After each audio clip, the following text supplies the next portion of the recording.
अस्सलाम वालेकुम viewers, welcome back to easy stitching method. आज की वीडियो उन लोगों के लिए बहुत ही ख़ास होने वाली है जो कि सिलाई सीखना चाहते हैं और उनके लिए भी जिनको ये मसाइल का सामना है कि कमीज़ जो है वो पीछे की तरफ लटकती है या फिर उसके कंधे में खिंचाव आता है, उसकी जो फिटिंग है वो परफेक्ट नहीं आती। तो मैं कोशिश करूँगी कि इस वीडियो के अंदर आपको सारे मसाइल का हल जो है वो आपको मिल जाए और इस वीडियो को बगैर स्किप किए हुए आप आखिर तक ज़रूर देखिएगा। और कुछ छोटी छोटी सी टिप्स होती हैं जो कि आपकी कटिंग और आपकी स्टिचिंग को परफेक्ट बनाती हैं, वो बहुत ही अहम टिप होती हैं जिसको हम बाज़ तौर पर नज़रअंदाज कर देते हैं, लेकिन वो हमारे लिए बहुत ही हेल्पफुल होती हैं और उसी की मदद से ही निखार आता है स्टिचिंग में और कटिंग में। तो कहते हैं कि कटिंग अगर अच्छी हुई हो तो स्टिचिंग खुद ब खुद अच्छी होती है। तो मैं कमीज़ से पूरी तरह अच्छी तरह से माप लेना जो है वो आपको बताऊंगी। कमीज़ की लंबाई जो हम लेंगे, सबसे पहले तो हम कमीज़ को हमवार सतह पर अच्छी तरह से बिछा लेंगे सीधा। आज की जो टिप है वो जो घरेलू सीने वाली दर्जन्स हैं वो भी नहीं जानती होंगी और जो टॉप के दर्जी हैं वो भी कोई होगा जो आपको बताएगा, लेकिन अक्सर जो दर्जी हैं वो इन बातों को दूसरों के साथ शेयर नहीं करते। आज मैं आपको वो सारी टिप्स जो हैं वो आपके साथ शेयर करूँगी और इंशाल्लाह मेरी कोशिश है कि आपके मसाइल जो हैं वो सारे हल हो जाएं। कमीज़ को हम वार सतह पर बिछाएंगे और हम गले की जो ऊंचाई वाली साइड है तीरे की, हम वहाँ से इसकी लेंथ लेंगे, ना कि हम अगर बाजू की साइड से लेंगे लंबाई तो हमारी लंबाई में जो है वो फ़र्क आ जाएगा और हम गले वाली साइड से लंबाई जो है वो अपनी लेंगे, तैयार माप लेंगे और उसके अंदर फिर हम अपनी कटिंग और स्टिचिंग की जो मार्जिन है वो ऐड करेंगे। कमीज़ का जो घेरा वो कभी भी हमें घेरे से माप के नहीं लेना चाहिए। इसकी चौड़ाई जो है वो हमें हिप से पैमाइश करनी चाहिए, क्योंकि हिप की पैमाइश से ही हमें इसकी परफेक्ट चौड़ाई जो है वो मिलेगी शर्ट की। इसको हमें दोनों साइडों की सिलाई पकड़ के इसको खोल लेना है। इस तरह से इसको हमें हमवार सतह पर बिछा लेना है और फिर हमें इस तरह से इसकी पैमाइश करनी है। अब हमें तीरे की पैमाइश करनी है। तीरे की पैमाइश जो है बाज़ लोग करते हैं कि एक साइड से ही इसकी पैमाइश कर लेते हैं। एक साइड से जो पैमाइश है वो बिल्कुल ही गलत बात है। इस तरह से जो तीरे की कटिंग है वो कभी भी परफेक्ट नहीं रहती। इसका जो बेहतरीन हल है वो हमें कमीज़ को इस तरह से अच्छी तरह से हमवार सतह पर बिल्कुल सीधा फैला लेना है और फिर हमें इसकी तीरे की पैमाइश यूँ इस तरह से पूरी जो दोनों साइडें हैं पूरे तीरे की पैमाइश करनी है। उसके बाद हम चेस्ट की पैमाइश करेंगे। जब भी हमें किसी कपड़े का माप लेना है तो उसकी जो सिलाइयाँ हैं वो अच्छी तरह से बाहर की तरफ निकाल के कपड़े की ढील जो है वो निकाल के फिर हमें इसकी पैमाइश करनी चाहिए। अब हमें कमर की पैमाइश करनी है। कमर की पैमाइश अगर हम तीरे से देखेंगे तो हमारे पास जो कमर की पैमाइश है वो तकरीबन 14 इंच के पास से आएगी, लेकिन अगर हम इसको कंधे से पैमाइश कर रहे हैं तो तकरीबन 5.5 और 6 इंच के पास आएगी। इस तरह से हम इसकी कमर की पैमाइश कर लेंगे। लेकिन अगर हमें प्लेट डालने हैं कमीज़ के अंदर तो हमें 1 इंच एक्स्ट्रा रखेंगे, जो कि प्लेट के अंदर की मार्जिन है वो हमें छोड़नी है। अब कंधे की पैमाइश करनी है। कंधे की पैमाइश जो है वो हम कभी भी राउंड नहीं मापेंगे, क्योंकि राउंड मापने से पैमाइश सही नहीं होती। हमें इस तरह से बाजू से जो सीधा है स्ट्रेट वो मापना है। इस तरह से ऊपर से भी हमें इसकी 2-2.5 इंच का फासला जो है वो अगर हम इस तरह से रखेंगे 2-3 इंच के फासले पे हमें इस तरह से सीधा मापना है बाजू को। जब हम इसकी गुलाई करेंगे तो हमारी जो मतलूबा होगी ना कंधे की खुलाई वो आ जाएगी। अगर हम इसको सीधा मापेंगे कंधे को तो हमें 1 इंच छोटा रखना है, यानी अगर हमारा 8 इंच कंधा तैयार है तो फिर हम इसको 7 इंच पे काटेंगे, क्योंकि राउंड शेप जब काटते हैं तो उससे कंधे की जो है ना कंधा वो खुल जाता है और हमारी जो परफेक्ट कटिंग होती है या माप होता है वो पूरा आ जाता है। याद रखें कमीज़ की जो पैमाइश है वो हमें 5 चीज़ों की पैमाइश लेनी है। तीरा, चेस्ट, कमर, हिप और उसकी लंबाई की पैमाइश। ये तो मस्ट होती हैं कमीज़ की फरमाइश लेने के लिए। अब हमें इसकी कटिंग करनी है, तो मैंने फ्रंट और बैक के पल्लुओं को फोल्ड करके रख लिया है। अब मैंने जो तीरा लेना है वो तीरा मेरे पास तैयार आना चाहिए 14 इंच यानी 14 इंच, तो 14 का हाफ़ बनता है 7।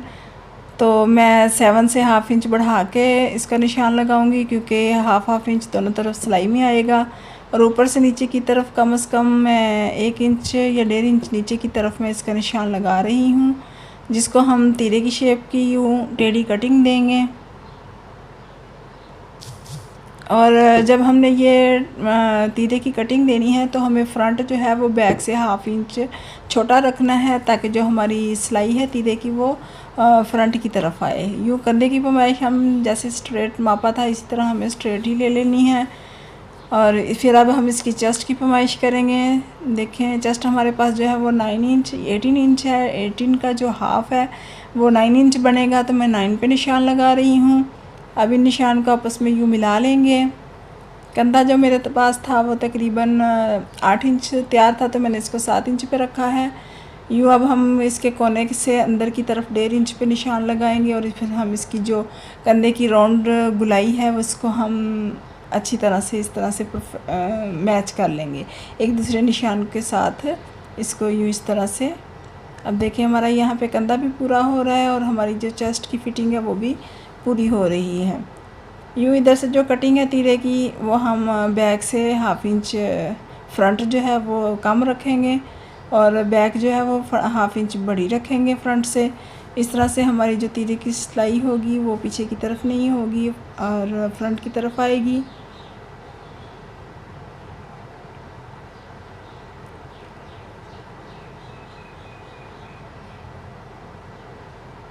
फ्रंट के कंधे की कटिंग जो है वो भी अभी मैं आपके साथ शेयर करती हूँ। और यूँ बैक साइड की जो कटिंग है वो इस तरह से हाफ़ इंच मुझे बढ़ानी है। फ्रंट की मैंने कटिंग कर ली है और अब मैं बैक साइड की कटिंग कर रही हूँ।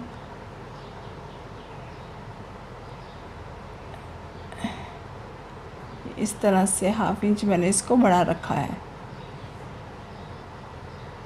अब इसके जो कंधे की राउंड शेप की कटिंग है वो कर लेंगे।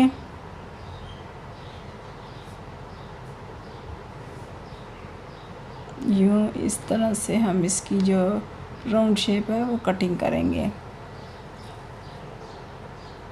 ये मुझे फ्रंट की कटिंग जो है वो मैं ज़रा थोड़ी सेट कर लूँ। अब मुझे फ्रंट के कंधे की डीप कटिंग करनी है, ताकि जो हमारा फ्रंट के कंधे के पास कपड़ा इकट्ठा होता है फूलता है वो ना हो, और हमारी जो फिटिंग है वो भी परफेक्ट आए। तो हम क्या करेंगे, फिटिंग पे निशान लगाते हैं और फ्रंट की कटिंग के लिए हमें कंधे का जो सेंटर होगा ना,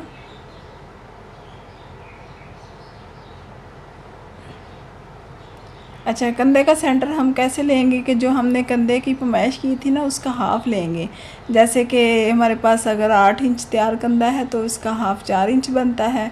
तो उस पर हम ये जो कंधे की गुलाई की कटिंग की है ना उस पर हम 1 इंच अंदर की तरफ निशान लगाएंगे, और फिर यूँ आहिस्ता आहिस्ता इसको हम फिटिंग चेस्ट की फिटिंग तक बाहर की तरफ लेते आएंगे।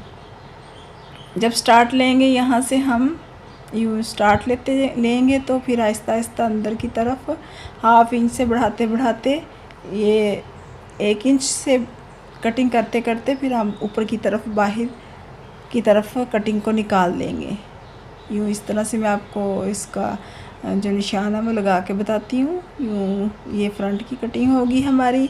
इस कटिंग से भी हमारी जो कमीज़ है वो पीछे की तरफ नहीं जाती और हमारी जो फिटिंग है वो भी परफेक्ट रहती है, और कंधे वाली जगह से कपड़ा जो है वो ऊपर की तरफ फूलता नहीं है। यूँ अब मैं इसकी फ्रंट की कंधे की कटिंग कर लूँ इस तरह से हमें इसकी कटिंग जो है वो बाहर की तरफ निकाल देनी है। ये हमारी बैक की कटिंग होगी, ऊपर से देखें इतना बढ़ा के, और हमारी जो फ्रंट की कटिंग वो रेडी है। अब हम फिटिंग का निशान लगाएंगे। तो हम चेस्ट की फिटिंग से 5.5 इंच नीचे की तरफ कमर की फ़िटिंग का निशान लगाएंगे। और कमर की फ़िटिंग अगर मुझे 15 इंच तैयार रखनी है तो मैं 1 इंच बढ़ा के रखूँगी, ताकि जो प्लेट के अंदर मार्जिन है वो कपड़ा 1/2 इंच दोनों तरफ से आता है, तो 1 इंच जो है वो मार्जिन प्लेट के अंदर जाती है, तो वो हम 1 इंच बढ़ा के रखेंगे। और जो फिटिंग की सिलाई की लंबाई है वो मैं 14 इंच यानी 14 इंच पे लगा रही हूँ। और हिप की पैमाइश जो है वो मेरे पास तकरीबन है 22 इंच के करीब, तो मैं उस पर उसका हाफ बनता है 11 का ऊपर मैं इसका निशान लगाऊंगी। अब जो इस निशान है चेस्ट और कमर के निशान को इस तरह से मिला लेंगे, और फिर कमर से हिप के निशान तक इस तरह से इसको मिला लेंगे। ये अब हम जो नोक थी ना फिटिंग की जो निशान लगाया उसको हम थोड़ी सी गोल शेप दे देंगे। अब इस निशान से हमें कम से कम 1.5 इंच के फासले पर बाहर की तरफ जो शेप की कटिंग है वो करनी है, और फिटिंग की सिलाई के अंदर हमें मार्जिन भी छोड़नी है। लेकिन नीचे से हम जब फिटिंग की कटिंग बाहर की तरफ निकालेंगे ना, तो चाक की जो निशान लगाया था उससे हम तकरीबन 2 इंच के फासले पर ऊपर ही हम इसकी कटिंग जो है वो रोक लेंगे, बाहर की तरफ निकाल लेंगे यूँ इस तरह से। यहाँ से हम 2-2.5 इंच छोड़ेंगे यूँ इस तरह से। ये देखें ना, इधर से 2 इंच छोड़ा है मैंने। अब इसी निशान के ऊपर मैं इसकी फ़िटिंग की कटिंग कर लूँगी, और मैंने इसके अंदर तकरीबन 1.5 इंच के फासले पे इसकी जो मार्जिन है वो छोड़ी है, कपड़े की गुंजाइश छोड़ी है। अगर आप इसको कम छोड़ना चाहते हैं तो आप इसको कम भी कर सकते हैं, इससे भी ज़्यादा रखना चाहते हैं तो आप इसको इससे ज़्यादा भी रख सकते हैं। लेकिन फिटिंग की सिलाई के बाद हमें कमर की जो बेस है उसकी कटिंग के ऊपर अंदर छोटे कट लगाने होंगे, ताकि हमारी जो कमीज़ है वो सीधी तरफ फोल्ड होकर इकट्ठी ना हो फिटिंग से। अब प्लेट का निशान लगाना है तो ऊपर से तकरीबन मैं 10.5 इंच पे निशान लगा रही हूँ, और सेंटर से 3 इंच पे। और जो थोड़ा हेल्दी बंदा हो, हेल्दी है, उसके लिए हमें ये निशान जो है वो 11 या 11.5 इंच पे लगाना है, और सेंटर से उसका जो फासला है वो 3.5 इंच का रखना है। ये प्लेट के हवाले से मेरी वीडियो है मेरे चैनल पे पड़ी हुई कि कितने साइज़ में हमें कितने इंच के फासले पे निशान लगाना है, प्लेट कितने लंबे बनाने हैं, तो आप वो वीडियो जो है वो देख सकती हैं, उससे पूरा फ़ायदा हासिल कर सकती हैं। मैंने उस वीडियो में अच्छी तरह से इसको एक्सप्लेन किया हुआ है। जी व्यूअर्स, मेरी कमीज़ की जो कटिंग है वो मैंने आपके साथ शेयर कर दी है, वो आपके सामने है। आज मैंने आपको कमीज़ से कपड़े से माप लेकर कटिंग करना बताया है। नेक्स्ट वीडियो में मैं बॉडी से माप लेकर आपको कटिंग करना बताऊंगी इंशाल्लाह। तब तक के लिए मुझे इजाज़त दें और दुआओं में याद रखें। अल्लाह हाफिज़।